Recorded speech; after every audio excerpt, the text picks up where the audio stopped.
আমাদের উপর কেন নাজিল করেছেন, কি জন্য কোরআন দিয়েছেন, তাও আল্লাহ পাক বলে দিয়েছেন।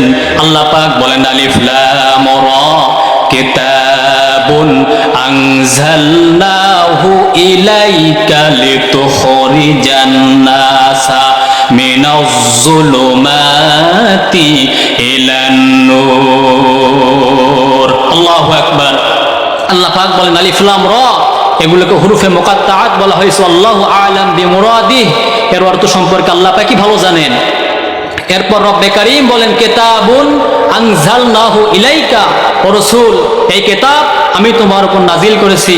কিতাবুন আনজালনাহু ইলাইকা, যাতে অন্ধকার হারা মানুষগুলো আরো পথ দেখতে পারে। কন্যা সুবহানাল্লাহ।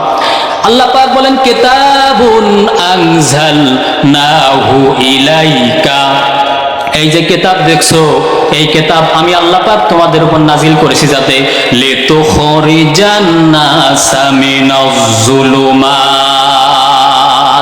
জমায়ে তাকসীর ব্যবহার করা হয়েছে যে যাতে অন্ধকার হারা মানুষগুলো আলোক পথ দেখতে পারে। কন্যা সুবহানাল্লাহ।